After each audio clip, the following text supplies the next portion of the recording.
Hubo una vez, en las remotas regiones industriales alemanas, una fábrica llamada Realidad, en la cual había un gran número de trabajadores, los cuales a veces eran llamados científicos. En esa fábrica existían una serie de condiciones que mantienen el control en el entorno, pues los productos o conocimientos que ahí se fabricaban eran el material para construcción que servirá para edificar una zona privada llamada La Verdad, un lugar cerrado, muy amplio, acogedor y cálido, un lugar al que solo unos cuantos podrían acceder, por lo que según en palabras del jefe de esa fábrica no debía de haber ninguna clase de error en dicha construcción, y todo tendría que ser igual de duro que un diamante. El día a día de esos trabajadores era muy simple. Trabajaban todo el día de sol a sol, vivían fielmente pegados a sus máquinas, viendo cómo todo se repetía de la misma manera. Obedecían todas y cada una de las reglas impuestas. No reían, no hablaban, no se movían de su lugar, no tenían interés para una relación sentimental, no les importaba nada de lo que pasara fuera de ese lugar. En fin, eran solo trabajadores, personas frías al servicio de la construcción de la verdad, de la cual ni siquiera sabían la existencia concreta y si de verdad se estaba construyendo, pero todas las personas allá afuera le aplaudían a ver esa construcción. La verdad será lo mejor que construirá el hombre. La verdad durará para siempre. Eran palabras que se oían en las calles. Al final de un determinado periodo, los trabajadores debían entregar un informe en el cual se pusieran una serie de datos duros, para que el dueño del establecimiento observara las variaciones con respecto de los periodos pasados y después de recopilarlos hacerlos generales, absolutos y verdaderos. Esto último muy importante para la construcción de la verdad. Todo siguió repitiéndose durante mucho tiempo, hasta que llegó un día en el que los nuevos empleados que el dueño había contratado iban a reemplazar a los que ya habían muerto. Entre esos nuevos empleados se encontraba un joven, el cual tuvo que refugiarse ahí porque lo habían corrido tanto de su casa como de su país. Este joven, de nombre Frank, tenía una apariencia seria, robótica, se había criado de la misma manera que todos los trabajadores de la fábrica Realidad, pero a diferencia de todos ellos, él había leído historia. Estaba consciente del papel que tomaría en esa fábrica. Sabía que en ese lugar el bienestar era solo para un solo individuo, y que él sería solo un trabajador, así como tener presente que esto se había repetido durante todas las épocas pasadas de la humanidad, y esta situación no le gustaba. Había entrado a trabajar ahí por necesidad, pero en el fondo él quería cambiar esa fábrica cuanto antes. Para empezar a concientizar a sus colegas trabajadores, Frank decidió repartir un pedazo de un espejo grande que había encontrado en la basura a cada uno para que pudiera observar la condición en la que se encontraban, y detrás del espejo había una nota en la que se especificaba la dirección, un lugar en el cual se llevaría a cabo una reunión cuando su jornada de trabajo terminara, pero ellos no sabían de qué se trataba todo aquello. A dicha reunión solo habían ido unos cuantos, aquellos que se habían impresionado más con su imagen reflejada en el espejo y habían tenido la curiosidad de acudir ahí. Los demás simplemente se fueron a sus casas a esperar al día siguiente. Eso no impidió que la reunión de Frank pudiera efectuarse. Buenas noches tengan todos, trabajadores de la realidad. Iré directamente al grano. El motivo por el cual los he convocado aquí a esta hora es para hablarles sobre el papel que toman en la fábrica, sobre el control que el jefe mantiene sobre todos ustedes y sobre su alienada condición humana. Empezaré hablando sobre lo primero. Ustedes no son más que viles máquinas al servicio de un individuo que se está pudriendo de dinero mientras ustedes se pudren el cuerpo de tanto trabajar. Si son felices trabajando ahí, entonces viven en una ilusión que estratégicamente creó su jefe, pero sus sentimientos y emociones son cosas que no le importan en lo más mínimo. Y es tal el control que les ha impuesto que muchos de ustedes ni siquiera se cuestionan todo esto y tampoco muestran abiertamente sus emociones. Ustedes en esta fábrica jamás harán algo que les apasione. Quizás el conocimiento que ustedes generen les apasione, pero vamos, hay todo un universo que está abierto a sus posibilidades y lo que ustedes hacen es quitarle todo el movimiento y reducirlo a una simple cantidad numérica. La realidad puede ser mucho mejor si todos ponemos de nuestra parte. Todos nosotros, los trabajadores, podemos ser el principal motor de cambio en la fábrica. Nosotros y solo nosotros Podemos romper las cadenas que nos atan a este opresor del jefe para que dejemos de ser simples instrumentos de trabajo. Al final de la reunión, Frank los invitó a que cada viernes hicieran lo mismo que aquel día, con el fin de planear algo en contra del sistema de la fábrica realidad, para que en un futuro ellos pudieran desarrollar una nueva fábrica, una nueva realidad. Los días en la fábrica pasaban en apariencia iguales a como era antes de que llegara Frank, pero había algo que hacía cada vez más y más tenso el ambiente. Por cada rincón de la fábrica se oían rumores de las pláticas de los viernes pasados. Hola, ¿fuiste a la reunión del viernes pasado?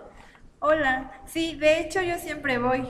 Yo también, pero ese viernes 18 no pude ir. ¿De qué habló Frank? Explicó básicamente el procedimiento que debía seguir el movimiento para derrocar al jefe. Primero tenía que surgir una chispa, luego la antorcha, después la fogata, posteriormente la hoguera y por último la explosión, para que ésta después de un tiempo reiniciara y diera comienzo a una nueva historia. Era un eco que avanzaba velozmente y que incluso se hubiera pensado que hacía retumbar las paredes de la realidad. No fue hasta el lunes de una semana después que iban a realizar el plan acordado en la reunión anterior. La transformación de que tanto hablaba Frank iba a empezar. A todos los trabajadores que nunca les interesó lo que proponía el joven, se les leyeron libros de historia y textos de Marx y Freud, así como también presentarles imágenes que expresaban el horror afuera de la fábrica. Se les invitaba, pues, a que autorreflexionaran. Aquello representaba la chispa. Poco a poco, la percepción de los trabajadores empezó a cambiar, a pesar de que otros seguían empecinados en seguir siendo fieles a su labor. La mayoría de ellos eran mayores. El jefe, por supuesto, no estaba de acuerdo con esto, pero como no creía que esto creciera, no lo tomó muy en cuenta. Pero un día que éste se distrajo, Frank sacó de su escritorio documentos que revelaban cosas que el jefe nunca les había dicho, y todo cuanto encontraba se los hizo saber a sus colegas en voz alta. Compañeros, he aquí la prueba que muestra que este señor es un verdadero impostor. A ustedes, a pesar de que se dedican a registrar datos numéricos, nunca les ha dicho lo que vale verdaderamente su trabajo en términos monetarios. Pues bien, el ingreso destinado a los salarios es menor al 15% del total de lo que gana este señor con su trabajo. Es decir, que a ustedes les toca una milésima parte del total del ingreso, y lo demás es para el jefe. ¿Creen ustedes que es justo? ¿Creen ustedes que merecen ganar lo que ganan? ¿Creen que esto tiene que seguir así? Yo creo que ya es la hora de que este individuo del centro sepa que no permitiremos que esto siga ocurriendo y que con él o sin él la realidad puede seguir creciendo cada vez más y más. Aquello les había iluminado la oscuridad que tanto conservó su jefe. Eso era la antorcha. Preocupado, el jefe buscó la manera de mantener el control en sus trabajadores, pero era demasiado tarde para hacerlo. No le quedó de otra más que golpear severamente a Frank y a algunos de sus principales cómplices para ver si entendía la lección. Incluso varios tuvieron que ir al hospital, pues fueron heridos de gravedad. Aquello, en vez de restaurar el orden, lo agitó más, provocando en los trabajadores un rostro de rabia, impotencia y desesperación. Lo que muchos pensaban es que aquello había llegado a su límite. Ese día los trabajadores unían sus brazos llenos de empatía alrededor de una resplandeciente fogata. A la mañana siguiente, antes de iniciar la jornada laboral, Frank esperaba allí en la fábrica junto con sus colegas hospitalizados. Aquel día cerró las puertas a la fábrica para que nadie volviera a entrar ahí. Todos los trabajadores, al ver eso, se sorprendieron, pues por fin se dieron cuenta de lo que eran sin esa fábrica. Eran personas, seres vivos, que en busca de la construcción de la verdad habían olvidado que ellos tenían una identidad propia, pues no la consideraban útil en su trabajo. Alrededor de ellos se extendía una hoguera invisible en la que entregaba parte de lo que habían sido en esa fábrica, pero no se esperaban lo que pasó después. Una hora más tarde de la jornada, casi como todos los días pasaba, llegó el jefe, viendo a sus trabajadores felices por ver la puerta cerrada de su fábrica, y a Frank en el centro de todos ellos. Decidió sacar la escopeta que traía en el coche y salir disparando a quien se le cruzara en la vista, vaciando toda la munición que traía disponible.